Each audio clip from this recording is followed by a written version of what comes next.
Hey everyone, this is Alice B. Wilder. Welcome to our second live chat of the week for Sexual Health Awareness Week. I'm so excited.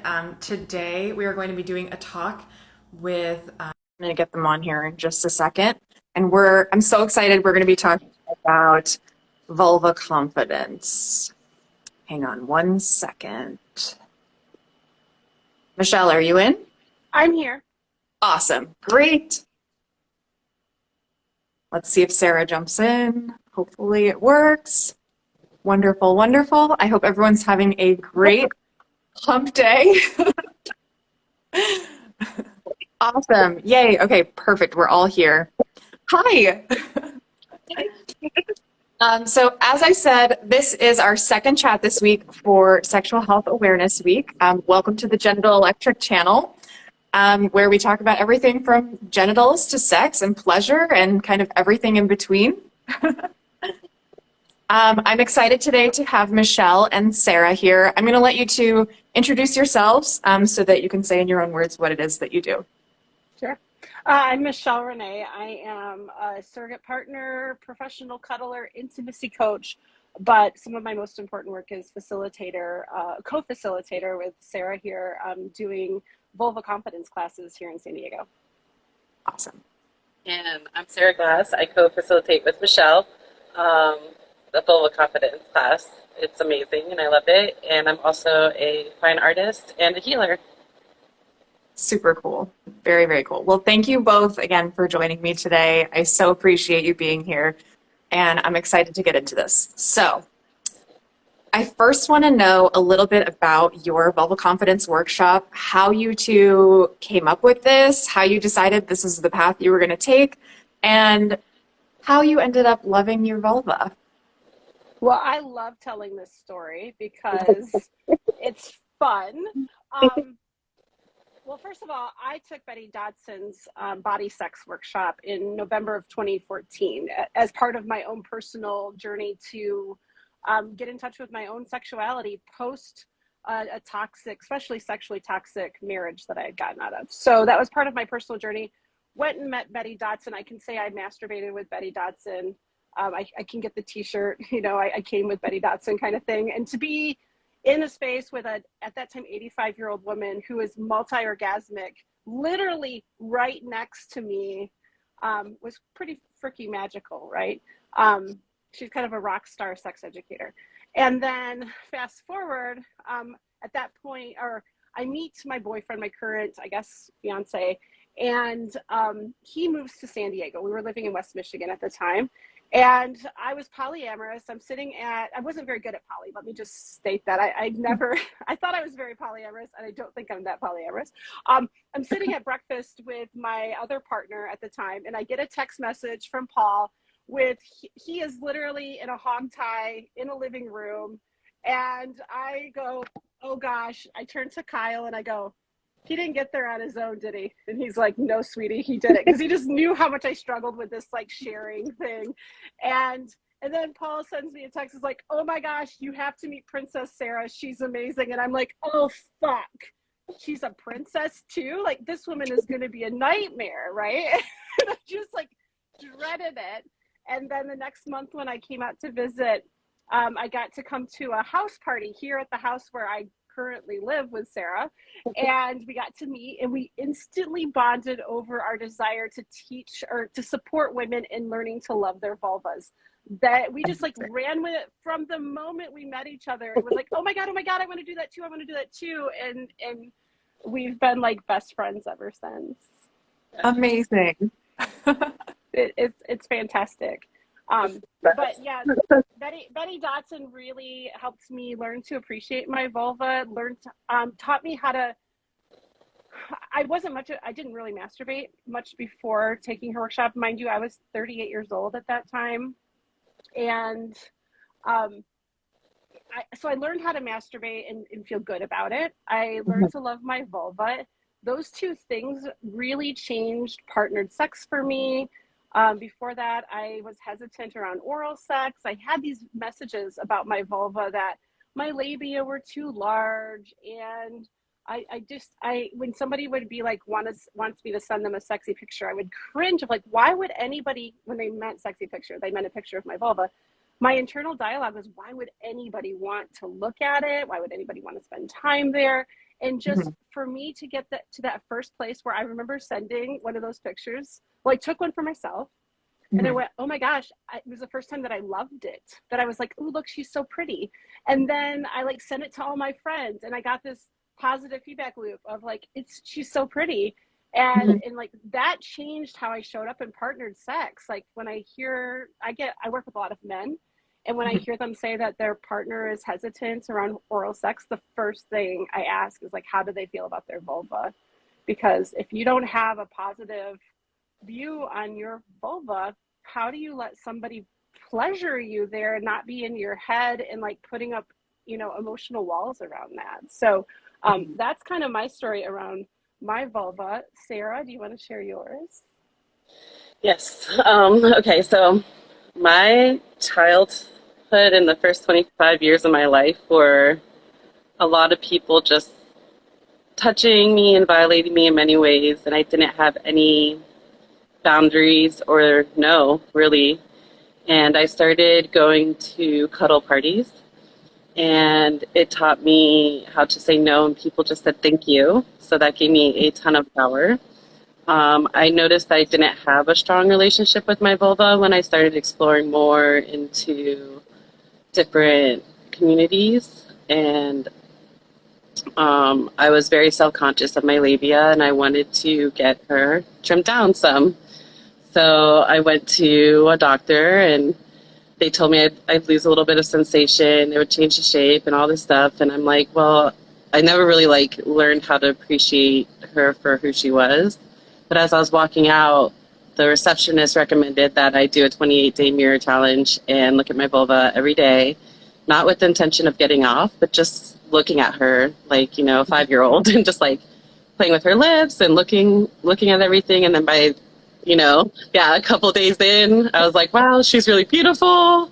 And then eventually, I could see my vulva when she got aroused, how she was small, and then she'd start blooming, and the colors would change, and all this stuff. And I was like, wow, I love her. So between learning how to say no and exploring my own vulva, I got really excited and wanted to share this with other people. And when I met Michelle, we just instantly bonded and was like, how can we create a space for people with vulvas to explore their vulva in a safe space, learn how to pleasure themselves, see other vulvas that were, just in their regular state, not on porn or all these other avenues that we get to see. So it's really, really inspiring. Yeah. Very So cool. we took what I learned from Betty Dodson, and Sara and I have crafted our version of very much an ode to body sex. It's not exactly the same as body sex. We do it in one day. Body sex usually is over 2 days. So it's a little condensed, but we take our backgrounds and bring that into a 6-hour workshop with usually 10 to 12 vulva owners. And it consists of healing conversation around our history with our vulvas. I do a little bit of my consent workshop training background, where Sara mentioned Cuddle Party. I'm a Cuddle Party facilitator, and part of that in my work as a cuddlist is to really help people learn where their no and their yes are, and get good at authentically communicating them. And so we bring some of that into the workshop. It's kind of become this melding of my work that I do one-on-one and our love of just Betty's inspiration of letting people look at all the vulvas. Yeah. One of the women in our last workshop made a note, she pointed out that it's not fair, or it doesn't seem right that her male partner has seen more vulvas than she has.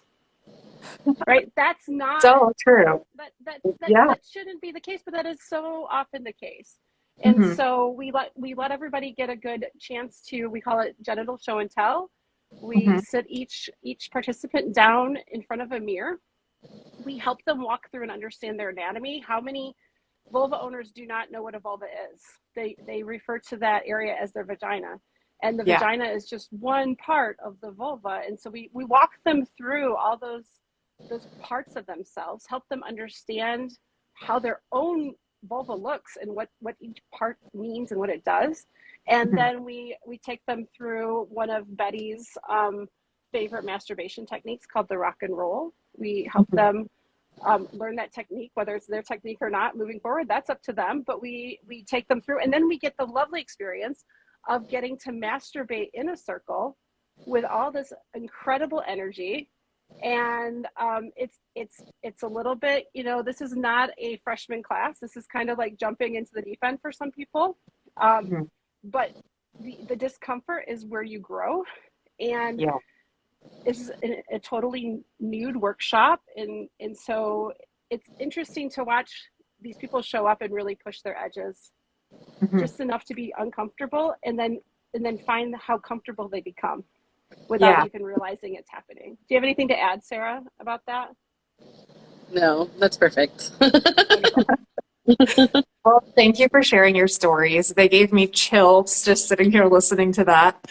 And I mean, I've said this before, but Michelle, you're the person who told me about Betty Dodson in the first place, and that really kind of set me off on like a whole deep dive on Betty Dodson to understand her research and like her ideas about sex and masturbation, and having that relationship with yourself to also inform your relationship with other people as well when you're having partnered sex. So I think it's really amazing what you're doing. And I hope someday to actually come to one of your workshops because I'm so curious. This idea of like group masturbation to me it was so foreign to me when I first heard about the body sex courses. And there is something so powerful about the idea of like a room full of vulva pleasure happening that just seems like electric to me, really.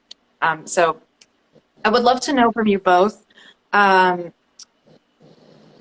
I would love it if you could break down the rock and roll idea a little bit, if you're comfortable with that, but also to kind of talk about how you feel in those courses or after those courses, or what that like group energy kind of feels like for you. Yeah. So the basics of the rock and roll technique, and I'm probably not gonna, I've never actually broke it down without actually showing it, but the idea is that we provide each participant with a tool. So while Betty Dodson has the Betty Dodson barbell, which is a nice heavy weighted insertion device, like it looks like a barbell. It's really pretty chrome, and it's about a pound. And It's like a ball on one end, and then two balls. There's balls on both ends. One is different size, I think, if I remember correctly. And we offer something to keep our workshop a little bit more affordable. We've found a suitable replacement, and so we provide those to every participant that gets to take home with them. So what that does as part of that masturbation technique is to have that inserted into your vagina and be able to rock your pelvis up and kind of squeeze those muscles around that weight. So the squeezing of the muscles really brings the blood flow to that region, which helps with the orgasm. It helps make for a bigger orgasm and an easier orgasm.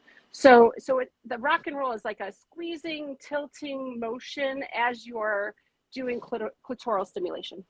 so it's combined, right? It's like the clit stimulation. What are you using for that?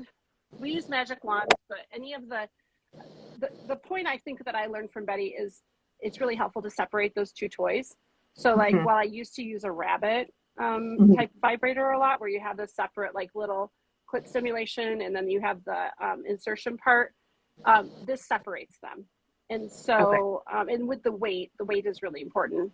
And so for me, how that is translated to partnered sex is that I know this is what I love about Betty's whole message was like, we as vulva owners, well, everyone involved in partner sex needs to be responsible for their own orgasm, right? A penis owner does not give me my orgasm. I let them participate in it, right? But I am so to the point now where I can squeeze and make an orgasm happen from flexing those muscles, Wow. I don't need my partner to be this magical unicorn to come in and give me my orgasm. I work as a surrogate partner. As a surrogate partner, I work with clients that have difficulty being in a relationship, and I'm working with them and their talk therapist. And they don't have to show up as this magical lover for me to be able to have an orgasm when we get to the erotic work with them. I can help.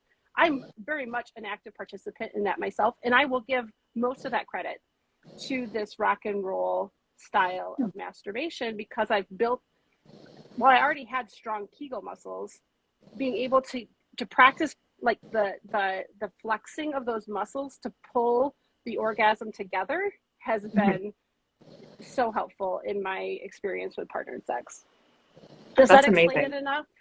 Yeah, I think so. And I think that this is like the take home tip for today's session is like definitely the weight, the rock and roll motion.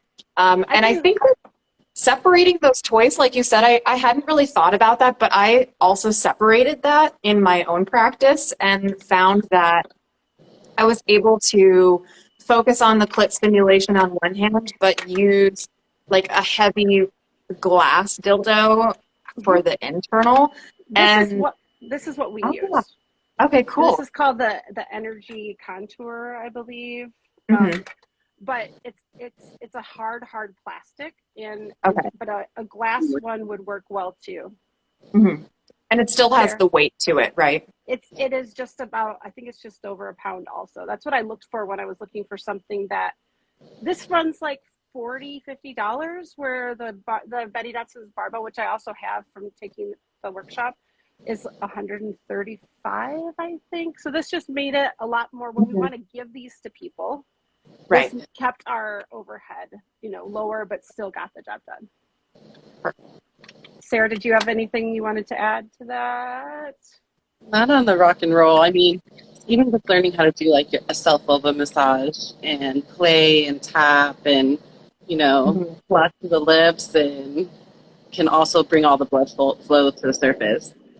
It does take females about 20 minutes to get fully engorged. So, I find that to be true in my practice as well.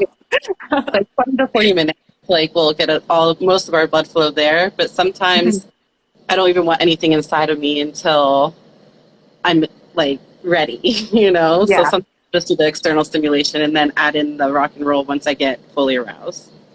Cool. That helps a lot. Sara, do you want to speak about the energy at all with the like the group and how you feel about that or what that experience is like? Yes. So it's kind of interesting. Everyone comes in the beginning and you could feel the nerves. You could feel the nerves of everyone. Like we do an exercise right in the beginning. Well, first you get naked right when you come into the event, and then we stand in front of a mirror, and whatever comes up for you, whether it's something physical, something emotional, whatever it is, we write it down on the mirror while you're looking at yourself. And then we go through the whole event and we open up with shame, which I think is a huge one for females or any identifying person with a vulva. We're not really encouraged to masturbate or play with our vulvas. It's very much like a no spot, save it to marriage type of thing. And so sharing those stories and really opening up to be vulnerable with each other really creates the security, I feel like, with everyone. Like it starts bringing us closer in the beginning. And then we move into the show and tell. And I feel like that's one of the areas where people are most nervous in the beginning. Some people will literally just come up and be like, okay, here's my clit, here's my urethra opening, here's my vaginal opening. Okay, I'm done. And they just like close their legs and get up and sit back down. I'm like, wait. As they come back. Like, let's talk about the shape, the colors, like your experience. And then when we move into masturbation techniques, but by the end, I feel like the show and tell is one of the most favorite parts for people, like being able to see other vulvas and in a calm space and checking out their own in front of a room could be really, really vulnerable and intimidating. But other people can see what you look like, you know, and getting that ooh and ah from the small little crowd we have really fills your heart in different ways. And by the end, usually by closing circle, a lot more of that nervousness, the shame about their bodies, it's kind of like dissipates. And I notice in the beginning, it's very much physical, like, oh, what do I look like? People are going to judge me. And then towards the end of the event, it turns very emotional, like all the feelings around their body and the way they view themselves does this huge shift. And that's one of my most favorite things about the event. It's just watching the growth happen and the comfortability around our bodies.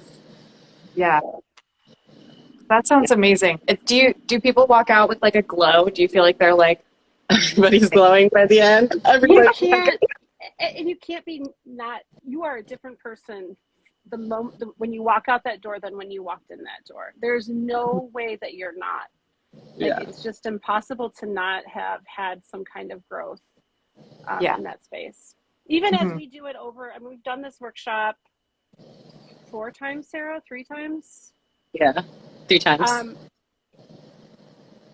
It changes me every time I take the workshop, right? And then the follow-ups that we get from people continue to feed us, and it's just it's beautiful to watch these vulva owners. I hesitate to say women because everybody identifies differently, but to watch them just really step into this new appreciation for this gift that we have. This is an amazing part of our body that we've had so much negative messaging around.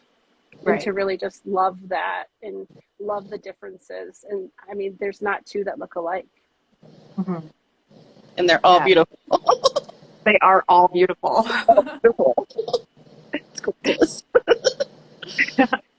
It's so crazy because I feel like I was in a similar place before I started this project and my own journey. And I wonder if it's the same for you, but every person that I've worked with to create a portrait, I've taken something away from them, like not like physically taken something away, but they've instilled something upon me information wise or with their story that has inspired me more and like deepened my love and understanding for vulvas and my own as well. But do you have any takeaways from your workshops or from specific people that have like you hadn't had that thought before or something like that?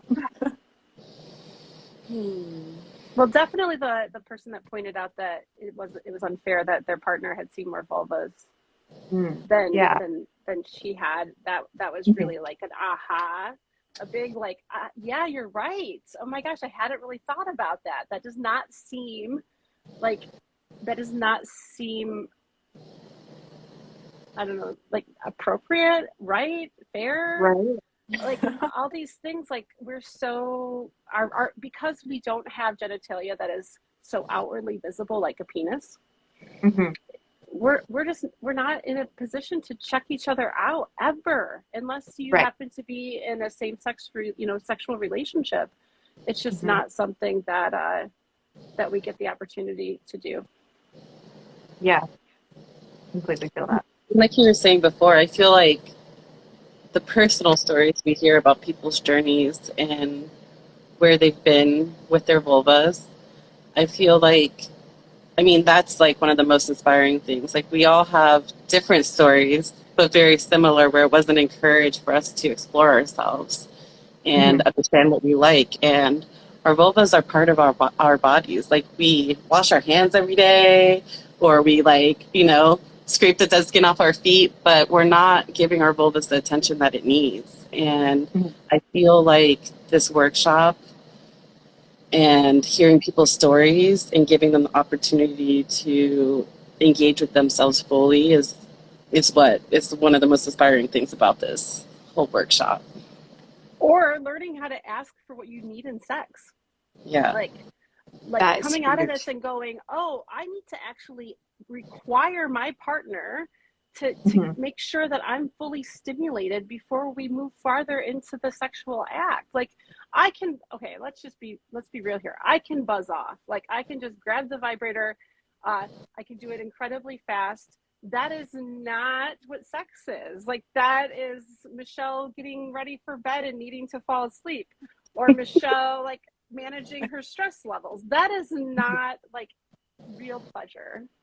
Like Mhm. it's a very like it's a way to get it done because I have an end goal, but that's not really engaging in my sexuality or enjoying the buildup and the release is different and all these things that I think that we don't talk enough about. So Mhm. if you don't have a good understanding of the 20 minutes of stimulation, if you don't have a good understanding that we have more erectile tissue than a penis has, and to get all of that engorged takes some time. It doesn't mean you can't buzz it off real fast. I can do that without being fully engorged, thanks to modern technology and electricity. But like to actually participate in partnered sex, it's good. You know how easy I that's not, I don't want to say that. Let me back up a little bit. It is easier for me to have an orgasm from penis and vagina sex if my vulva is fully engorged. It's Mhm. just easier, but we're not investing the time because we're taught, I think a lot of times socialized as women, that we need to take up less space. We don't want to make sex about us, right? Like we Mhm. need too much, right? But we have to change that dialogue in our head before our partners are going to start to change that dialogue in their head. Right. And Yeah, it's even like, and like even outside of partner sex, I feel like I go on masturbation journeys, or like I'll take myself on a nice date. Ever since I've explored my vulva more, I'll make a nice dinner and I'll lay down, I'll light candles, and I'll spend 1 to 4 hours just exploring my vulva, not always with the intention of getting off, but just connecting with myself, checking in with my body. And then that plays through when I do have partner sex. When, like, what's my intention with this person? Like, what kind of sex do I want to have? Is it just going to be like, wham, wham, done? Or do I want to, like, connect savor on it. a level and like just bask in it, you know? So it's Yeah. completely changed all of that for me. Yeah, it's like the difference between like fast food and like a nice three-course dinner, perhaps. Exactly. A quick fix if you want to be full for a while. Right. Yep. Sarah, Yep. you said something before that kind of made me think about this, but like we prioritize things like getting our nails done or going for a pedicure, for instance. But when it comes to our vulvas, like as far as pampering, the only thing I've really seen is like, I'm going to go get a wax or whatever. And, like, I wonder if there is a way to, like, I wonder what that would look like in the future if we prioritized more pampering for our vulvas or like spending that time. I got a professional vulva massage recently, and let me just say, like it was not erotic per se. It could have gone Uh, erotic because it certainly was arousing, but it mhm. was really just mainly a deep tissue massage. Oh my Ooh. gosh. Was that the most amazing experience? Like, oh, like that's something I think I could really get behind as a regular self-care Mhm. routine. Is just because we hold a lot of stress in our tissue and our pelvic floor, and to have Oh. all of that really worked out, oh, it was Mhm. so good, so good. And a lot of Can those you muscles describe are that? attached to like your hips and your back. So when those Uh-huh. muscles get stretched out, it helps with mobility in your hips, which is No really nice. way. Okay, I think I need that because my hips have been acting up the last few days, and I'm like, all right, how can I solve this? And so they do have, so you can go to a practitioner, or they have tools that are kind of shaped like a Z almost, that will Okay. help you into those spots if you're not ready to work with someone. And Okay. the book Wild Feminine from Mhm. Tammy Kent, I believe is the author, gives some breakdown of the method to do that for yourself. Cool. Okay. Yeah. That's really interesting. I'm going to check that out. Yeah. Yes. Very cool. Very cool. I had another question for you, but I can't remember where it went.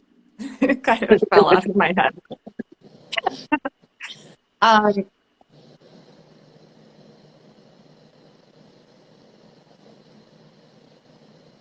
We Good. both had It's fine. genital electric pictures done if you want to talk about Oh, yeah.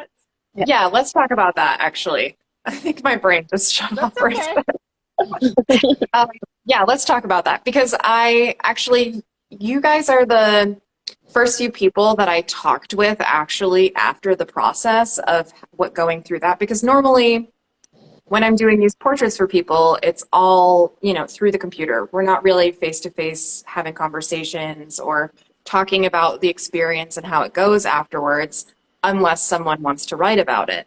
So I would love to know from your perspective what that process was like, how it was seeing your vulva all lit up, and what made you feel. Do you want to go Sarah, first, you did Michelle? yours. Sarah, you did yours first. We'll go I chronological order. So when I started to explore my vulva more, having pictures done or artists or any type of viewpoint from another person on my vulva gave me a different perspective, and it was really beautiful. So when I heard about you doing this, Genital Electric, I was like, wait, you can make my pussy glow? I was like, hold on, this is awesome. I was like, oh, this is like right on my path with everything that I've already been doing and exploring my body and all this stuff. And so when I reached out, my friend Rebecca asked me to reach out to you, and I was like, yes. And I was like, the experience was amazing. I mean, I literally just sent you a couple pictures, and then you made this awesome piece of art. This is mine. It's Looks gorgeous. fabulous. It's gorgeous. It makes me really happy. And just seeing my vulva lit up with all these beautiful colors gave me even more confidence in my vulva, which I love. So I really appreciate the whole process. And yeah. Thank you. Yeah, I was really excited, and like I said, I mentioned Betty Dodson to you, and to be able to, that feeds me to engage and talk about Betty's work and how it's affected me, and like to be able to introduce it to someone new is like, it's like, yay, we're spreading this wave is moving across, over many generations, even though she's no longer with us now. And yeah, so it was a no-brainer for me. I think it's not for everyone to like be like, "Ooh, are you gonna share it? Who do I share this with?" Is like, would it be unprofessional of me to put my pussy up on my Instagram feed? Like, I don't, like, I had to weigh all this because I get really excited about it. And so like I have mine, and I think what I really like loved about it was that you even captured my little mole that I have, which Yeah, I have, like, when I did body sex, one of the things was that every vulva in that room that day had a mole. And Betty pointed it out that we all had a mole. And it was like, so for me, it's like it brings back an extra special little memory that you included that there. And cool. so I was like, I went to my partner, I was like, can we have all of our friends' vulva pictures? And so we ordered my picture, Sarah's picture, our friend Rebecca's picture, so that we could like, I can have a wall of vulvas and know that I know all the people attached to these vulvas, and it's That's just pretty amazing. cool. Super cool.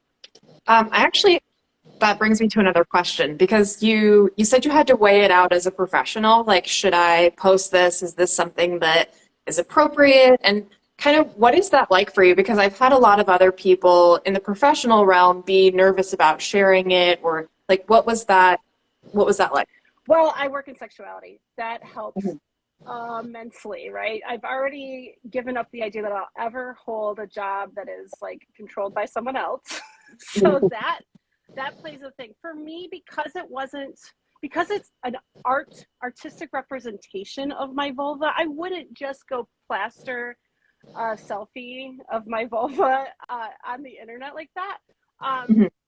but this was like, it was it's not, it's an artistic representation. It's not like looking at the real thing. Mhm. And I just decided, I was so proud of it that like I got okay with it. Usually whenever I have these kind of like internal dilemmas, it generally comes down to I'm projecting my fear on other people. And so once I can get okay with it in myself, then it's kind of a no-brainer. It's like when I got into professional cuddling, and that's really platonic, but I had this sex blog, and how are people going to see me as this sexual being and then offer a platonic service? Well, now I look at it, I don't know, 7 years later and go, well, duh, they're very different. It's just a different boundary. Like, I'm a sexual person. Doesn't mean I'm out having sex with everything that moves. Like, I get to have multiple facets of my life. But that was an internal thing that I had to work through myself. And for me, I just decided that it's part of my work to be a role model. And I'm not ashamed of my vulva. I think it should be much more easily talked about. And I can do that by just, now everybody can't do that. And I have the privilege to be able to do it. So I'm going to share it and use my privilege to be okay. Cool. Very cool.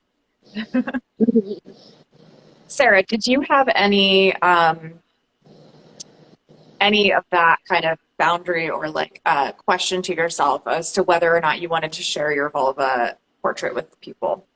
No, I knew instantly I wanted to share it. Okay, cool.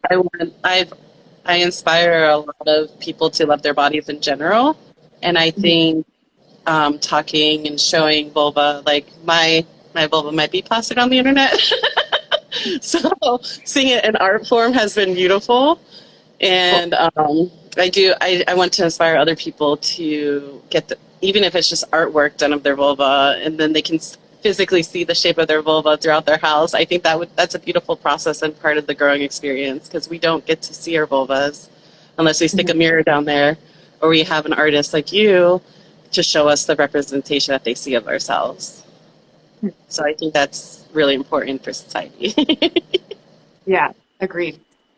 Just a random question, kind of bouncing off of this, but as far as sex education goes for the future, is there one thing that you specifically would be like, we need this for the future, or like vulvas need this kind of support for the future?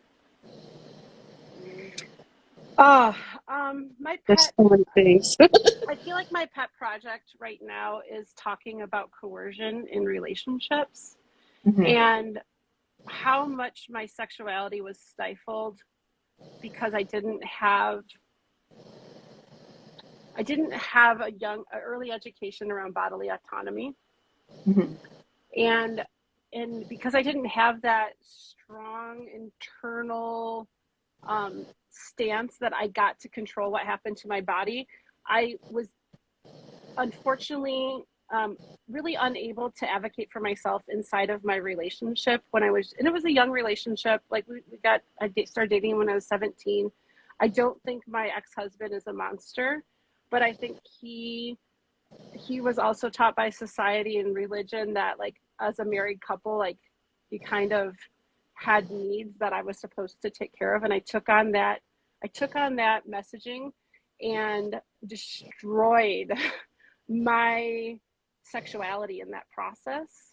And like, I wish that I had a mother that avoided saying no to sex by doing things to take her, like, she would put more clothes on before she went to bed, anything to put a barrier.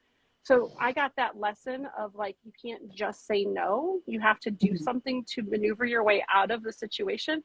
And I don't want that to be the case for future generations. I want to start to talk about this. So every time I have a new client, somehow I find a way to talk about, what does coercion look like? It looks like, if it is easier for your partner to say yes to your request than to say no, that's coercion.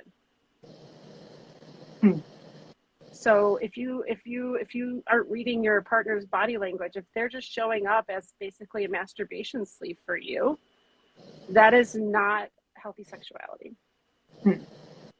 Interesting. That's really interesting that you say that, because growing up, sex wasn't really talked about. We never really had that conversation. And I think based on religion and school, I also felt similarly, where, like, my partner's pleasure was like this drive that needed to be figured out. And there was that, I guess, not pressure, because it wasn't really pressure, but it was like the societal role of what my job was. And I had never really considered my own pleasure in all of that. And I think I think that is really important, being able to have that bodily autonomy, to know that that you should be able to say no in any situation, or like not just go along with it or because it's what your partner wants, or like if you're not comfortable with it, but to be able to have. And then the follow-up to that would be, now that I know that thing, what I also learned about myself was that I'm a responsive desire person. Emily Nagoski's Come As You Are book changed my life, and I realized I wasn't broken. I was told for 20 years in that relationship that something was wrong with me because I wasn't spontaneously aroused, right? Yeah. I personally have to be aroused before desire comes. So like understanding that about myself has really changed my love of myself and my acceptance of how my sex works for me. And like that was a message that another message that I wish I would have had, is that like there's so many women out there, well, there's probably all genders out there, that deal with this feeling of, I don't have desire. So because I don't have desire, I must not want to have sex. But if they can be open to the idea of going in and just continuing to ask themselves what would feel good right now, and that does not have to be having your pussy touched. That might be, I'd really love a scalp massage right now. And then what would I like? Oh, now I'd really like a back massage. Oh, what would you like now? Okay, I'd really like a scratch, like light scratches up my arm. And if they could just keep following that process, it might lead to arousal and desire in a sexual encounter. But to take the pressure off the table and to just keep asking ourselves, what do we want right now? And letting the desire show up. Like that's, I think, the second part of the sex education component that I'd like to spread far and wide, is that we aren't all struck by lightning of sexual desire. Yeah. And that does not make us broken. Yeah. And something else I'd like to add to, like, if there's the biggest takeaway, is even if there's shame around you wanting to explore your vulva, like just grab the mirror and look. Just start building a connection with her. Like that's part of your body. And I think that's really important for sexual healthy development, is to make that connection with yourself. If anything could be taken away from this, I would say that's a good place to start. Definitely. I think that's really great. I think what you both said is very important and powerful, and I completely agree with you there. And in the same vein, the responsive, and like that has become so painfully aware to me, like that I don't just get turned on and I'm ready to go. Like and it's not even just like go for my pussy and like, go for it. Like, no, like actually I'm like a bottle of wine. Like you got to like pop the cork and like let it sit in the glass for a few minutes and like work around it, eat some cheese. And then we'll get there. Yeah, and so I mean, that goes into understanding brakes and accelerators in the dual control model. And like for me, one of my brakes is expectations. If there's an expectation for sex, it just shuts me right down. And probably that has a lot to do with that 20-year relationship where I bypassed those internal messages and just let myself do it anyways. And so I'm incredibly sensitive to that feeling. The energy of expectation in the room just kills my libido. That's really interesting that you say that, because I hadn't considered that before, but that is totally a place where I get shut down. Because if there's like, even in exploring with other people, for instance, like that has come up for me, where if there is that expectation, I am immediately like shut down in certain ways. I'm like, I get nervous, I clam up, I'm like, okay, like there's an expectation for this. And like part of it is like, okay, well, like I'd like to be able to say no if I have to, or if I want to. And I know that that's available to me, but I wonder if I'm going to have to look at that, maybe do some journaling on that. Cause I think the expectation is That's a huge safety. it's a safety issue, right? If you Yeah. can't, if I know that my partner is going to have a strong reaction to me saying, actually, this isn't working for me, I Mm-hmm. can't feel safe in that space. My partner Mm-hmm. is so great about like letting me have a no, like not just letting me, because that sounds really bad, actually like celebrating my no, that I can feel like he's not going to be upset with me and he's going to be really compassionate and understanding. Like Mm-hmm. that's just I think I've retrained my nervous system that safety is actually important again. Like I Yeah. just kind of gave that up before, and Mm-hmm. it really is the foundation to really great sex. Very awesome. Very, very cool. So we're coming up on like 45 minutes now. I don't know. I don't want to take up all your time today, but this has been a really wonderful conversation. Thank you both again for joining me. Do you have any last remarks you'd like to add or tips for people out there in the Sexual Health Awareness Week vibes? Yeah, I think like Sara said about the mirror. I'll Mhm. just build on that and say, give yourself a 20-minute vulva massage every day.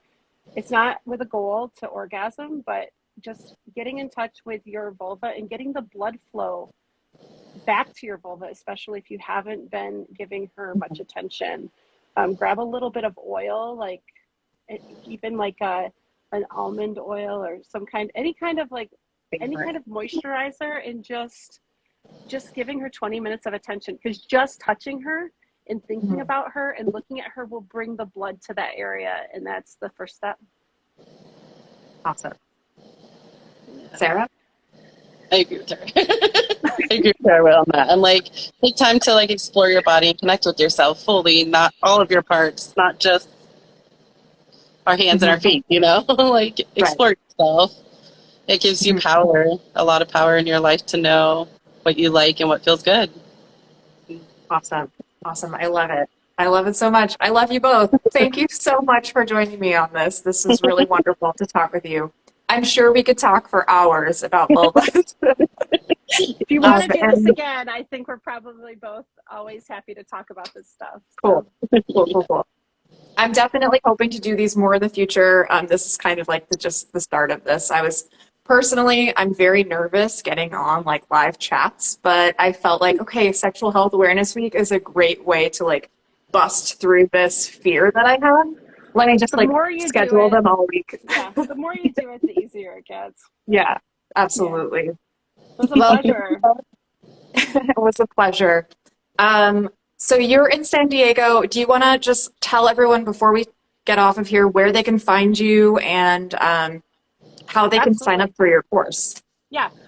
If you go to meetmichellerenee.com, click on genital confidence, it'll take you to a page specifically for information about our workshop. And we have a form you can fill out to let us know that you're interested. And we'll be building the next workshop off of that form. So, and you can always find both of us on social media and get a hold of us that way too, if you missed the link or what have you. Yeah. So, anything else? We all good? All good. All All right. good. Perfect. Thank you for I having hope us. you both have a wonderful day. Enjoy the rest of your Wednesday and the rest of this Sexual Health Awareness Week. You Thanks, too. Alice. Have a good one. Bye.